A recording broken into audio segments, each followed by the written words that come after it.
The day I had the car accident, Ronald was celebrating his first love's birthday.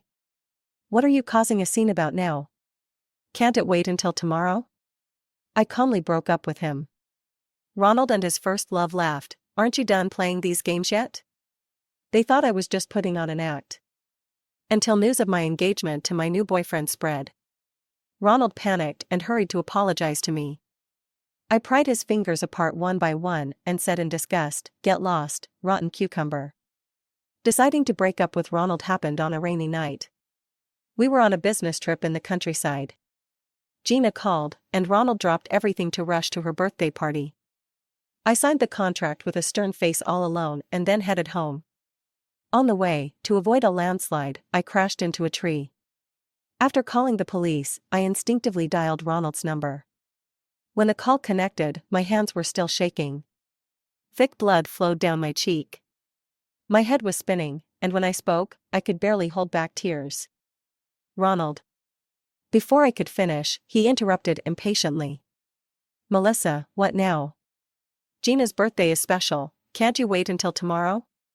What was I causing a scene about? My malfunctioning brain replayed his words, and I finally understood. Oh, Ronald thought I was jealous of Gina. I tightened my grip on the phone and tried to sound calm. "Ronald, there's a landslide on the mountain, I had a car accident." His voice finally showed some concern. "What did you say?" I repeated myself and waited quietly for his response.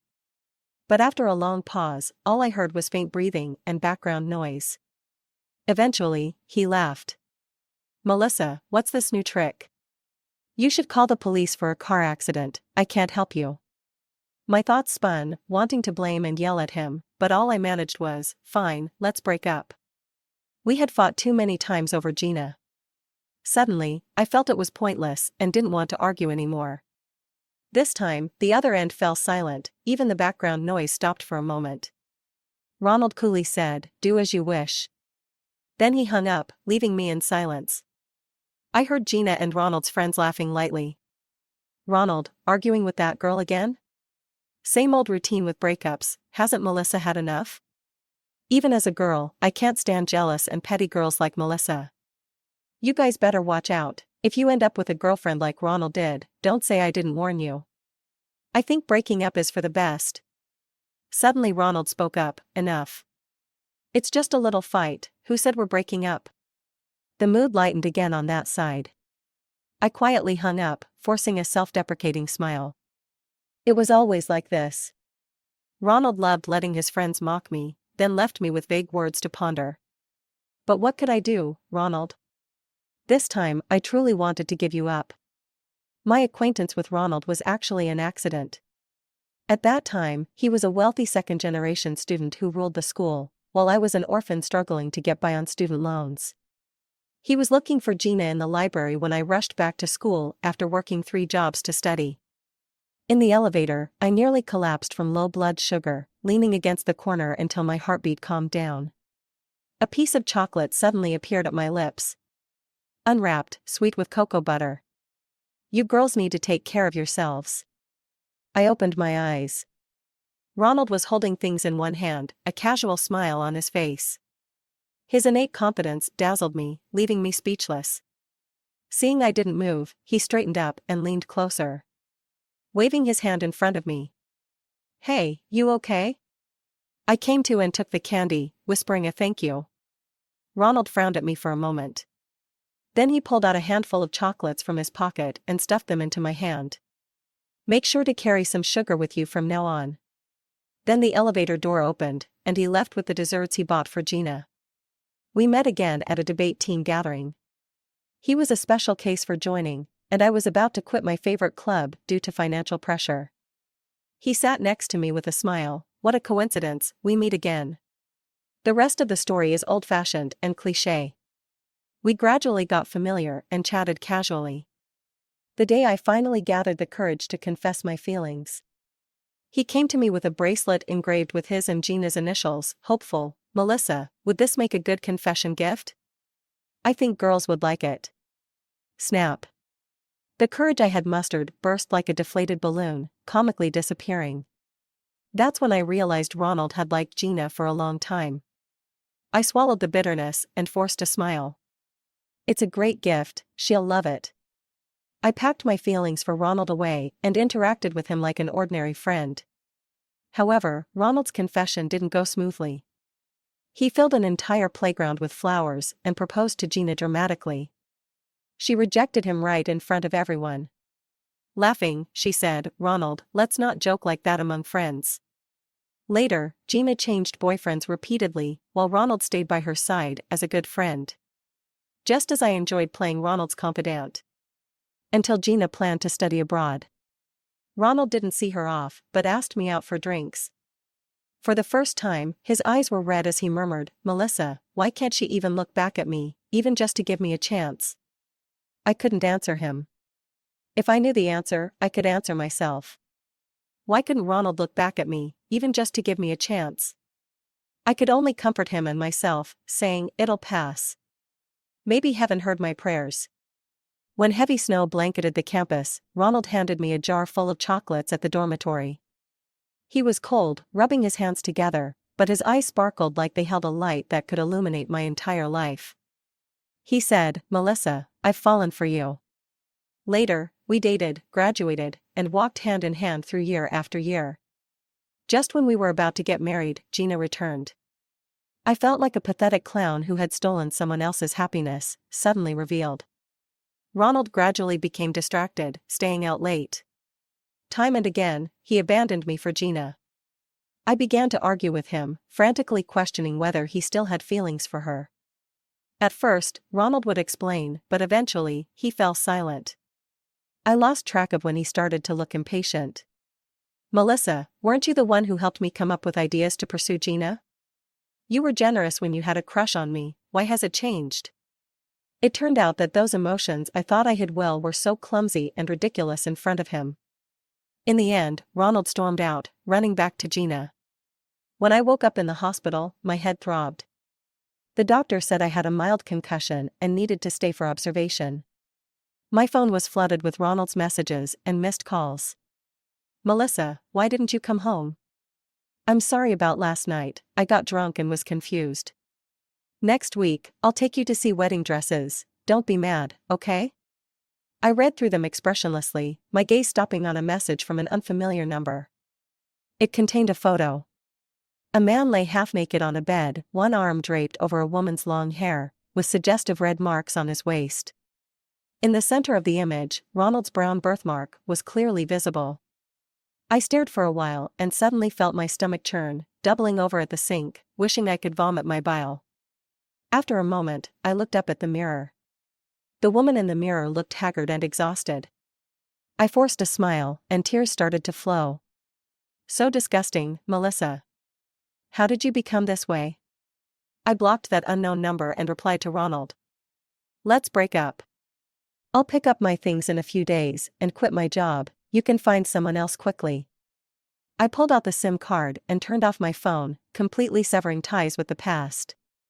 I never expected that car accident would bring me so much trouble. That night, after I crashed into a tree, a car behind me couldn't avoid the collision and rear-ended me. The driver was impaled in the leg by a protruding branch, and his life hung in the balance. The situation was dire. With my last bit of strength, I lied, claiming to be his girlfriend so the doctors would treat him first. Right after, I passed out.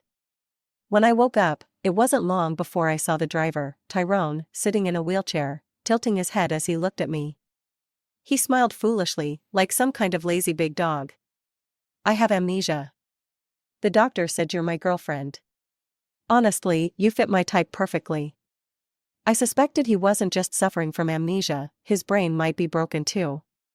After all, in my current state, I wasn't anywhere near beautiful. I patiently explained the entire situation to him and even dragged him through a full brain examination. Aside from the memory loss caused by the concussion, he was perfectly fine. Tyrone frowned, looking pitiful. "You're doubting our relationship." Then, as if he truly believed I was his girlfriend, he insisted on staying in a shared room with me, fussing over various fruits every day. I had no way to deal with him. After all, part of his condition was my responsibility. Thankfully, the doctor said his memory would return soon. So, when Ronald and Gina, along with a group of their friends, came to visit me with gifts, what they saw was Tyrone, smiling and leaning by my bedside, slicing fruit for me. Gina clung to Ronald's arm, gasping, "Oh my God. Who is this guy?" Ronald said nothing, staring at my and Tyrone's hands, which were resting close together, his expression dark and uncertain. Tyrone frowned at them, wheeled himself in front of me, and asked, "Do you need something?" Ronald looked at me, his words clipped. "Melissa, explain."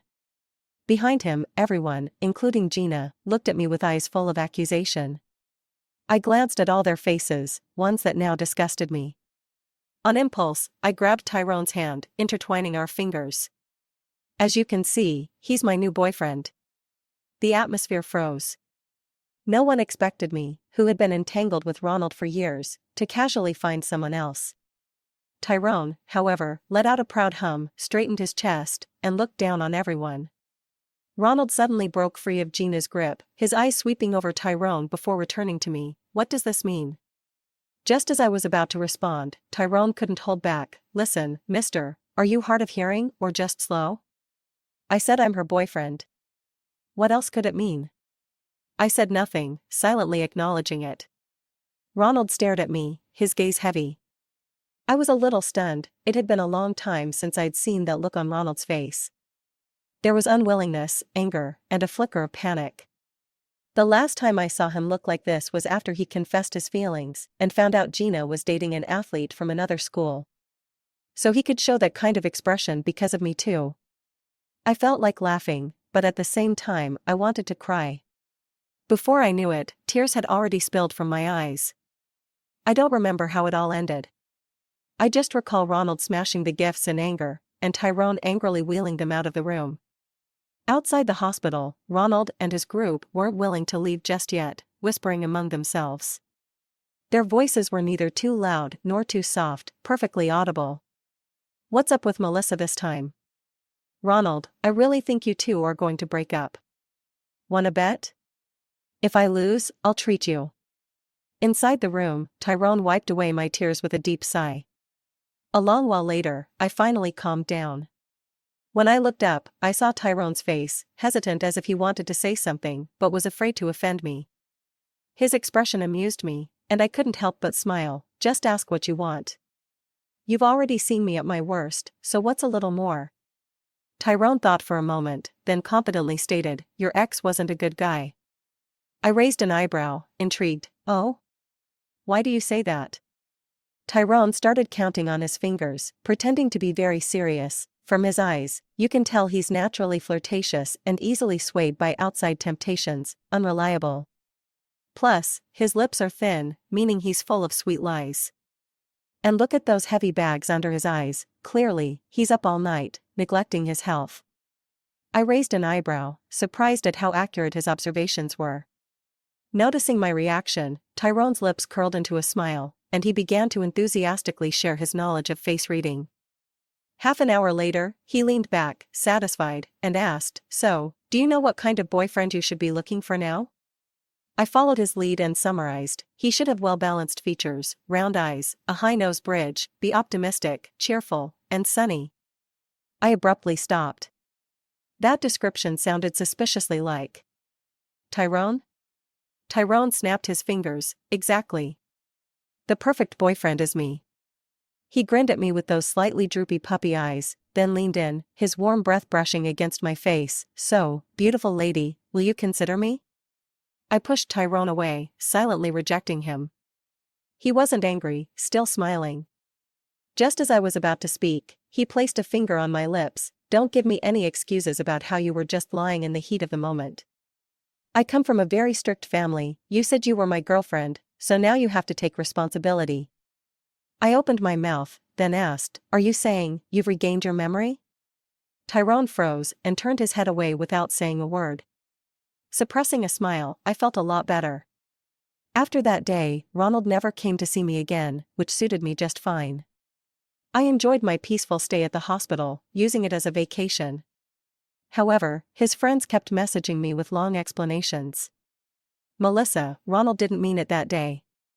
He was just drunk, and his friend said a few things. He still cares about you." When he heard the news about the mudslide, he went crazy with worry. He went that day to apologize on our behalf. But who knew? Sigh. Melissa, Ronald doesn't know how to express himself. Please forgive him. Their long, annoying messages piled up. I didn't even bother to read them, just blocked them all. On the day I was discharged, Tyrone looked at me pitifully. Melissa, will you come back to see me? I chuckled. I wouldn't be able to avoid it even if I wanted to. What if you accuse me of hit and run? Tyrone smiled too. Then I'll order a nice dinner tonight and wait for you. I nodded in agreement, then turned and went back to my apartment. To avoid running into Ronald, I deliberately chose a weekday. The apartment was empty, just filled with my things. Ronald hadn't stayed here since he stormed out. There wasn't much to pack, just some clothes and documents, not even enough to fill a suitcase. When Ronald unlocked the door, what he saw was me, dragging my suitcase, ready to leave. His hand tightened on the doorknob, then relaxed. His normally attractive lips thinned into a hard line before he finally spoke in defeat. Melissa, can we talk? Honestly, I wanted to slap him. I wanted to be like the heroines in novels, haughtily tilting my chin and coldly saying, there's nothing to talk about. Then I'd leave in style, cutting ties completely with the past. But when I looked at Ronald, this man who had been by my side for 5 years, I agreed. I thought, if we part ways, we should do it on good terms. I owe it to the person I used to be. As I sat down on the sofa with Ronald, I felt a bit dazed. The last time we sat down and had a calm conversation seemed like a lifetime ago. During the years when Gina was abroad, Ronald and I had some good times together. We were like any ordinary couple, going on dates, watching movies, kissing, and dreaming about the future under the stars. He once said, "We'll always be together." Because of my background, Ronald's parents didn't like me much at first. But Ronald was persistent, saying he loved me. My marriage isn't about a trade-off or family benefits. As long as we love each other, that's enough. Later, his mom and I had a conversation, and she even said, it's rare to see Ronald so serious. Melissa, you two need to live well. From now on, consider me half a mother to you.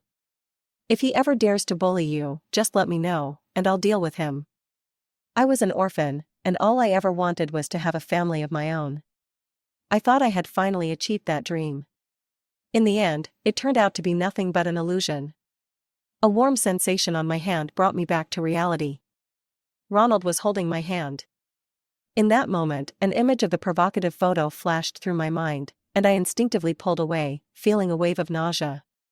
Just say it, what else do you want? I've already emailed my resignation. I can hand everything over tomorrow if needed. Ronald opened his mouth cautiously. Babe, I already bought that wedding dress you liked. It's in the living room. Do you want to try it on? That nickname felt so foreign. Ronald hadn't called me that in nearly a year. I looked up and finally saw the white wedding dress in the middle of the living room. How strange. I'd been so busy packing, I didn't even notice it. I used to love this dress so much. I had it altered again and again at the bridal shop until it was just right. But now, as I looked at it, it felt no different from any other piece of clothing. I suddenly laughed, feeling a sense of release, and shook my head. No need. Some things, when they come too late, you just don't want anymore. Ronald was hurt by the indifference in my eyes. He suddenly sneered. Melissa, don't tell me you've actually fallen for that amnesiac guy in the hospital? I did some digging. He's just an orphan with no parents. Are you really planning to live the same penny-pinching life you did back then with him? I slapped Ronald across the face. He clutched his cheek, disbelief in his eyes. You're hitting me over a stranger? I looked at him coldly. Ronald, have you forgotten? I'm an orphan with no parents too. I was never with you because of your money. At that moment, I was finally certain. I no longer had any feelings for Ronald. As we stood there in silence, a melancholic, lingering melody started playing. Hurting each other until we grow old, refusing to let go despite the pain. I glanced at the phone screen. The caller ID read Gina. I squinted and smiled. Why make Gina wait so long? Go ahead, take the call. Ronald looked at me, wanting to explain, but then hesitated as the phone kept ringing. After a brief pause, he finally answered. Gina's sharp, tearful voice immediately burst through.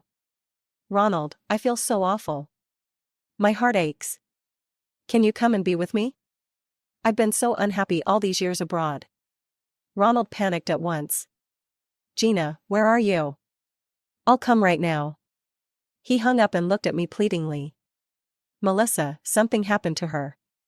Can we talk about us when I get back? I almost laughed out loud.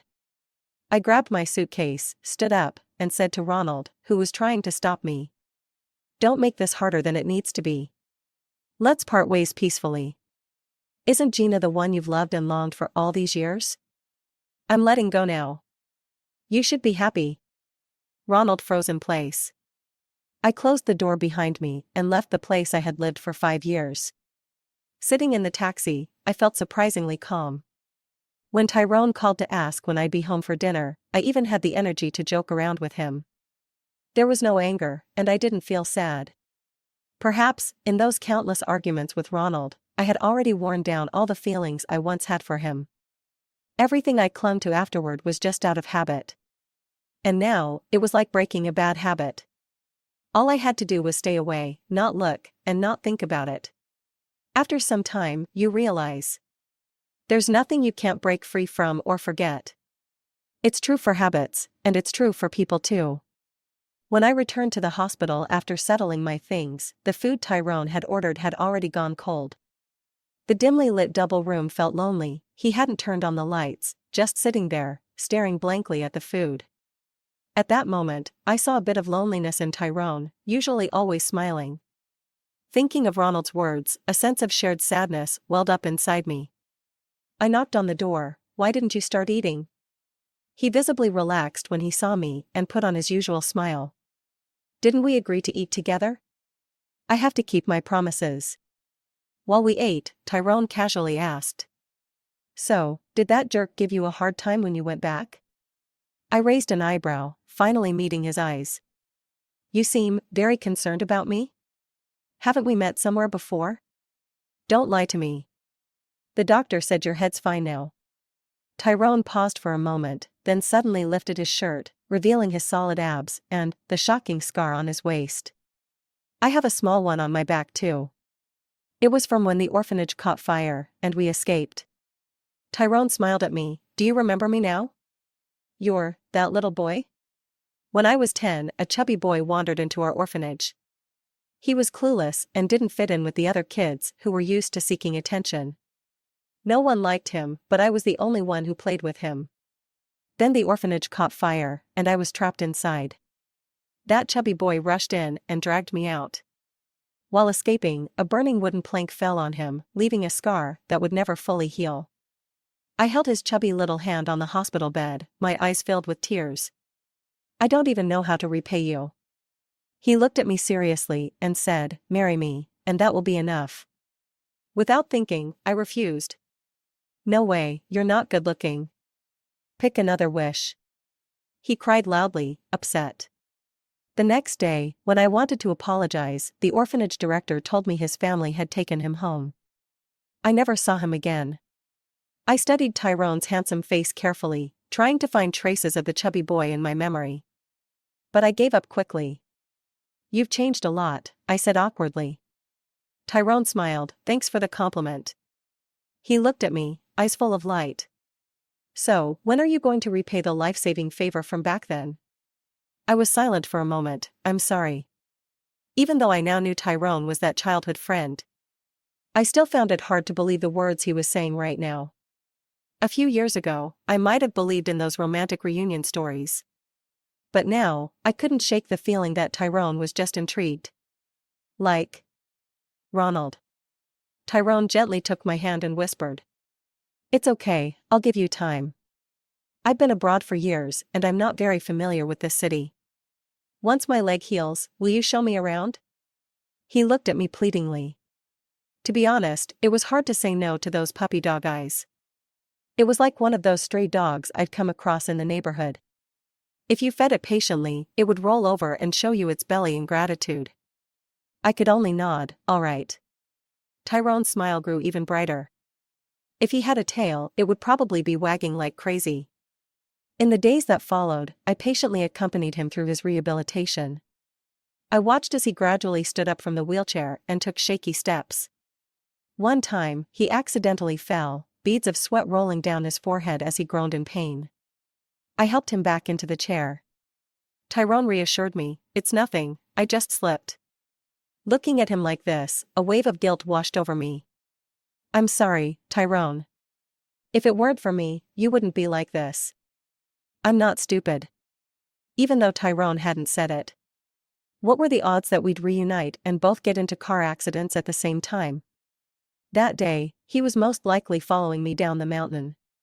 Tyrone winced and awkwardly looked at my tears. "Don't cry.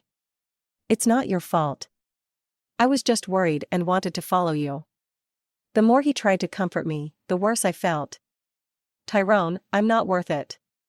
In the end, he had no choice but to lean closer. He gently cupped my face, his warm lips stopping my sobs. He kissed away my tears and sighed softly.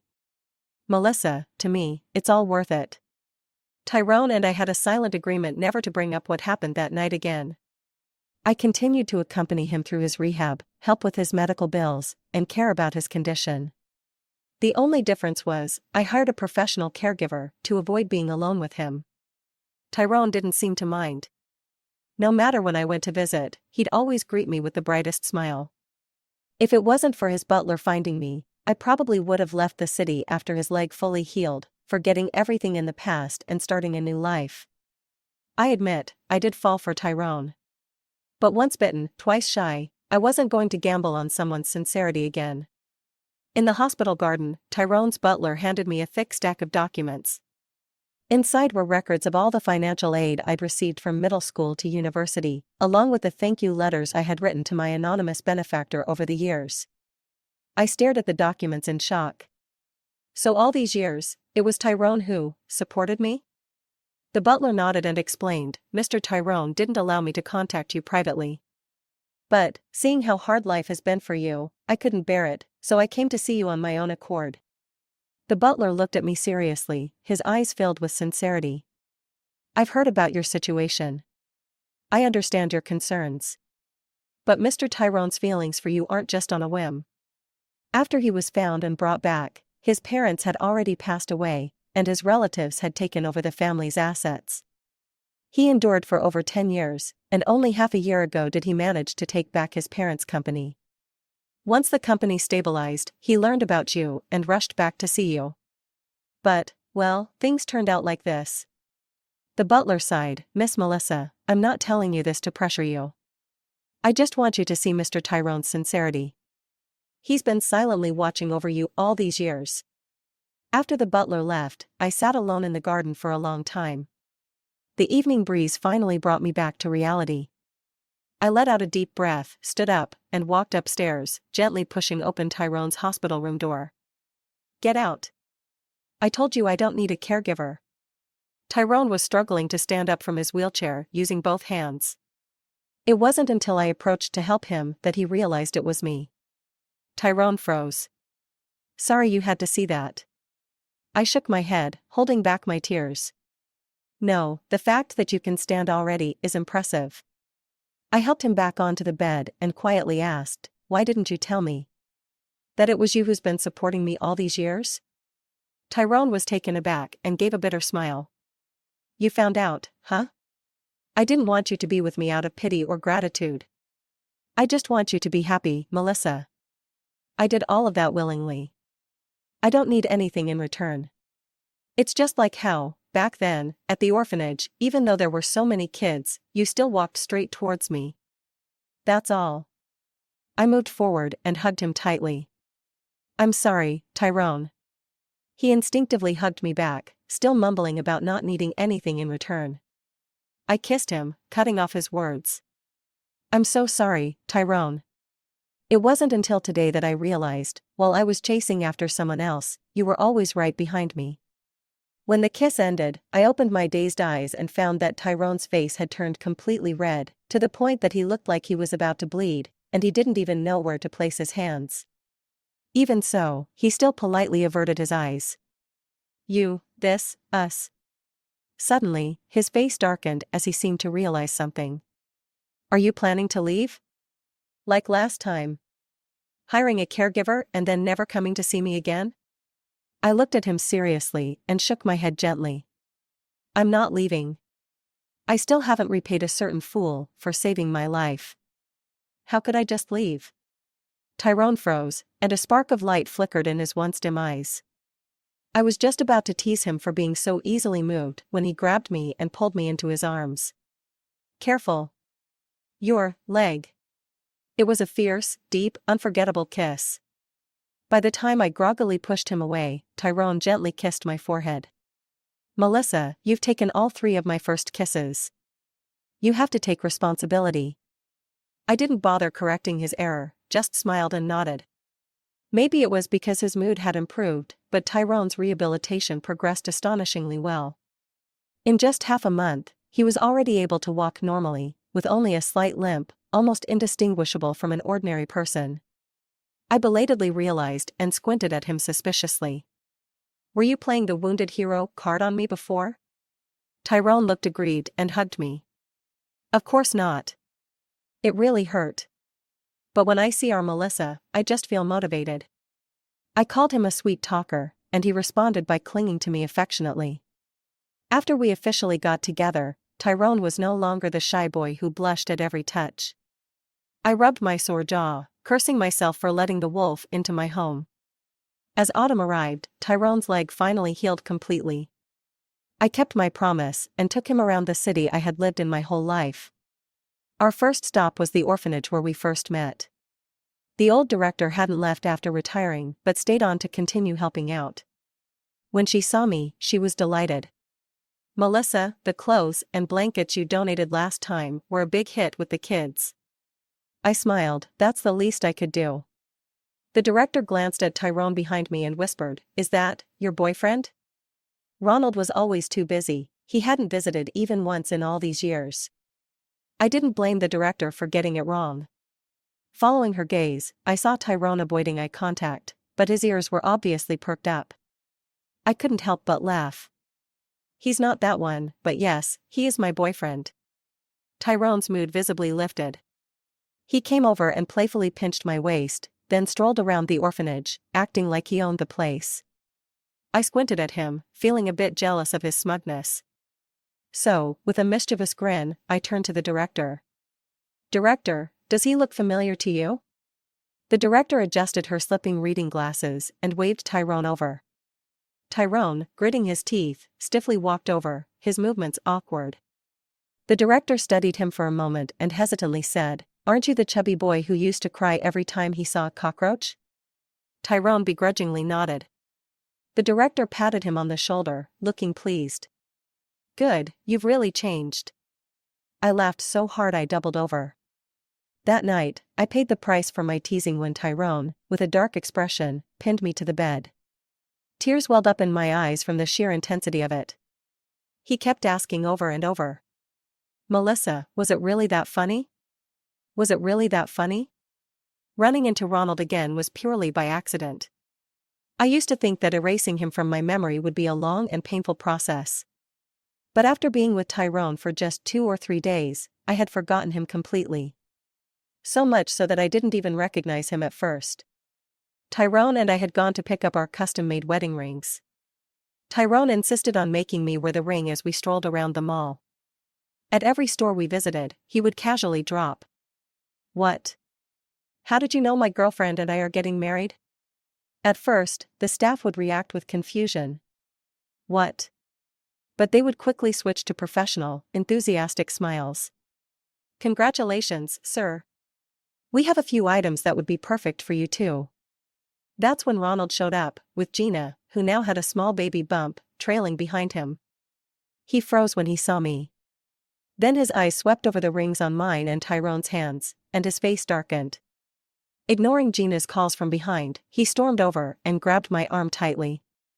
His eyes were bloodshot, and his voice trembled slightly. Melissa. How dare you? Tyrone was still basking in the compliments from the store clerks, and Ronald and Gina had approached from such an angle that he hadn't noticed I was being confronted. After a brief moment of surprise, I laughed, lifted my chin, and pointed in Gina's direction. "Ronald, your first love is still right there, isn't she? So, what's the deal with you pulling me over like this?" Ronald froze, his face flushing red and pale, stammering, "Melissa, it's not what you think." But I was tired of it. I pried his fingers off one by one, glanced down at his lower half with disgust, and sneered. "Get lost. Rotten cucumber." At this point, the truth didn't matter anymore, I didn't care. But if Tyrone saw Ronald, there'd be no escaping his jealousy. I'd have to kiss my waist goodbye.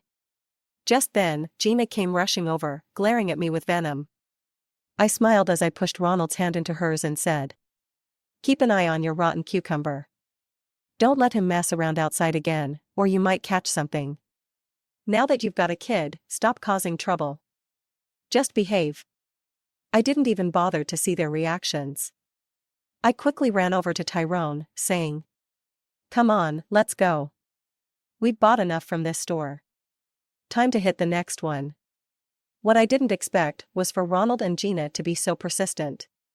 They actually followed us into the next shop. I couldn't help but twitch the corner of my mouth. Great.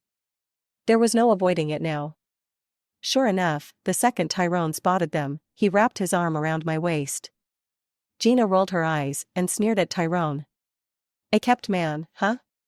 And you're still so possessive." Tyrone looked at me in disbelief.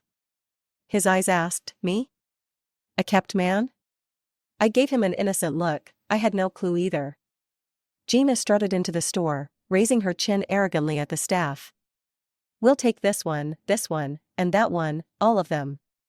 She picked every single outfit I had just selected, her intention clear as day.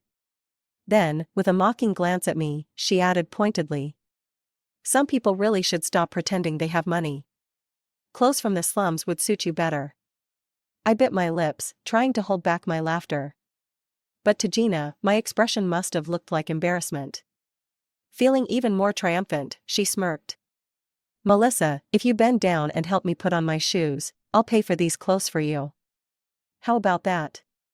Tyrone was about to step in, but I tugged his arm and shook my head slightly. The next second, the sales associate turned to Gina with an awkward smile. "Sorry, Ms. Gina, these clothes have already been reserved by Ms. Melissa." Gina froze, then laughed in disbelief. "I'll pay extra. Just sell them to me, got it?" The associate lowered her head even further. "Apologies, Mr. Tyrone is a VIP at our store. He has priority. We have other lovely items if you'd like to take a look." At that, Gina stared at me in shock, nearly grinding her teeth to dust. Even Ronald's face darkened. Tyrone pulled me closer, waving his black card smugly. "Sorry, you too." He took the shopping bags from the associate, and with me in tow, we sauntered out of the store. Once we were back in the car, Tyrone and I exchanged a look and burst into laughter. After that, I never saw Ronald and Gina again. Years later, I heard they had a dramatic divorce, and the child wasn't even Ronald's. That turned Ronald into a running joke among our old friends. But none of that had anything to do with me anymore. Our wedding, Tyrone and I, wasn't grand, we didn't have that many close friends to invite. During the vows, Tyrone almost cried as he held my hand. In the blessings of the old director and the butler, we promised to be each other's forever. Ronald's story. After Melissa completely left him, Ronald realized that aside from the number that had long been blocked, he had no other way to reach her. He didn't even know which orphanage Melissa had grown up in. Melissa had mentioned several times that she wanted to take him back to visit. And what had he said back then? Busy with work, no time. After being rejected so many times, Melissa never brought it up again.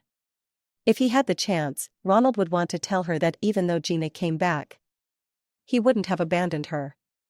But being good to Gina had long become instinct, ingrained in his very being. Those years of indulgence and tolerance from their youth, those habits were hard to change even as adults. But deep down, Ronald knew, it wasn't love. When his friends teased him for being henpecked, he lashed out at Melissa. He thought it was normal for a man to save face in public. But he didn't expect that this need for face would make him lose Melissa forever. The morning he woke up hungover. Finding Gina lying next to him, his mind went blank. Facing Gina's shy and coy expression, he felt no joy, no happiness. There was only one thought in his mind: he and Melissa were over. He and Gina rushed into marriage because of the baby. But their married life was far from happy. Gina was spoiled and willful, and all the flaws that hadn't been obvious when they were just friends now showed up in full force, wearing Ronald down. But for the sake of the child, Ronald endured. He came home later and less frequently. He thought this was just how his life would be. Until their son turned 5 and was in a car accident, losing a lot of blood. Panicked, Ronald was told by the doctor that their blood types didn't match. The child wasn't his. At that moment, he almost laughed out loud. So, it turns out that all these years, he had been nothing more than a joke. From then on, in the quiet of countless nights, Ronald would think of Melissa. He wanted to apologize, to beg for forgiveness. For just one chance to start over. But Ronald knew deep down, it was too late. On this road of life, he and Melissa would never cross paths again. The end.